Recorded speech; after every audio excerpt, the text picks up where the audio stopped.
There is, talking about that, I mean, there is something that struck me from your essay on pathologies and the idea of the adjacent bodies, Blanca, which has to do also with the way that we see how the city plays out for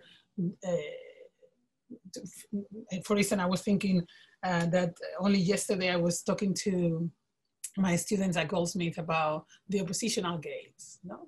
And the first time that certain like Caranelli, Bell Hooks, or Laura Mulvey, some theologians had discussed about, you know, the black subject, the female black subject, the black female subject, sorry, I don't know what I'm saying, black female subject was seen not only as a character, but also as a spectator, so wanted to please her, to devote certain filmography to her as well. No? And I thought about the work of Evane Ficoya that has been part of our conversations in Inflorescent and what she's trying to do with the Black Obsidian sound system, right?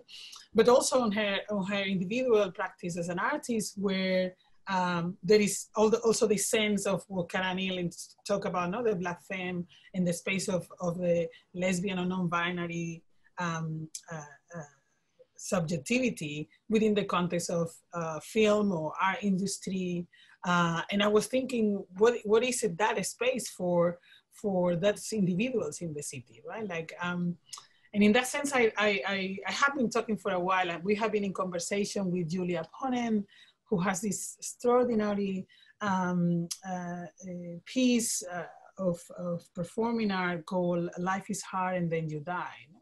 Which is an autobiography of a body. No?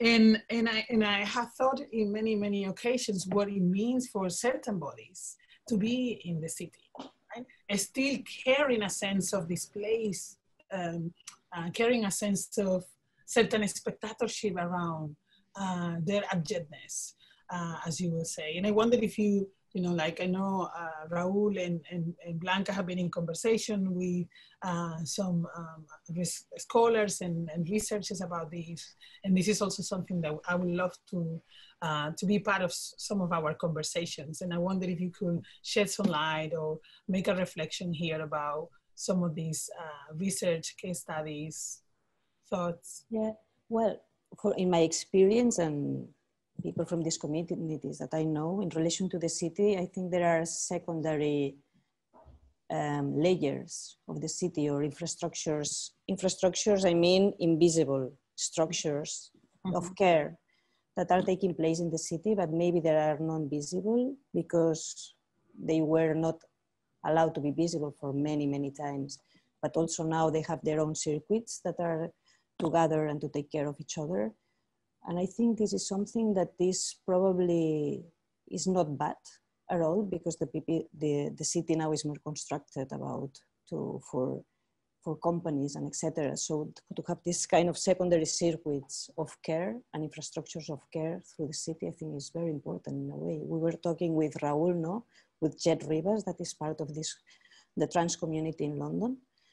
But not also in London, but I think all these communities also have its networks, no? In Berlin, Barcelona, for example, as far as I know. And also they, for example, organize workshops and places together, but these places are not institutional places. There are places of care from the community.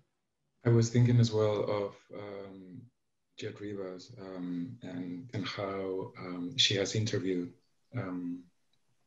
people from the trans community in Berlin, for instance, in which she wasn't only focusing on spaces of care, but also in how those people have developed techniques and strategies in order to navigate neoliberal, binary, gendered cities, you know. And I found that crucial as well for all of us, because it's, I mean, I don't know, all of us, we are brought up in a framework which is racist, is binary, is ableist, etc. So we all have to decode from all of that, right? And it's, I think that, I don't know, those kind of approaches crucial to actually start all of us deprogramming ourselves and decoding ourselves in order to finally find a non-neoliberal public space, right? It's, yeah. But for me, it's the same with the hairdressers. No, this community, I mean, there are some spaces that are not neoliberal and are places to gather, and a hairdress, no? It's not a place that was supposed to be this place of gathering families and community, but is, for me, is one of the most beautiful spaces in London, for example. Yeah. No, I mean, the barbershop, traditionally in Black culture, I would say but not only anywhere in the world. No? There are a number of art pieces dedicated to them, but also, of course, incredible Spike Lee movies. Yeah. To that. And it's very symptomatic that they had become so mainstream with the pandemic and the pandemic in various lockdowns. I just I think this is a great place to stop, anticipating some of the conversations that we will have soon.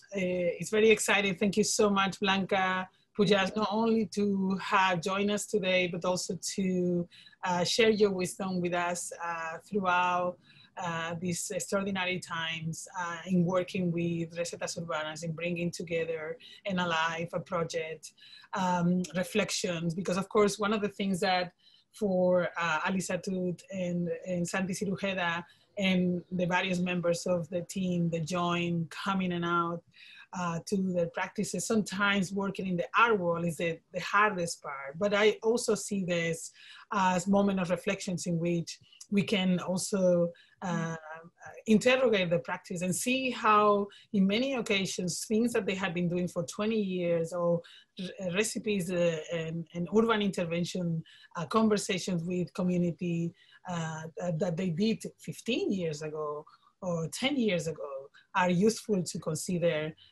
the world now. And I'm very much so now that we are coming out of a lockdown in the city of London, but also experiencing, as we will do, moments of closure and openness, in which perhaps thinking about the use that we can have of spaces like ours at the Showroom can be of use for a broader community and beyond our, let's say, our mission of bringing together artistic proposals and discourses that allow for these issues, this kind of experimentation.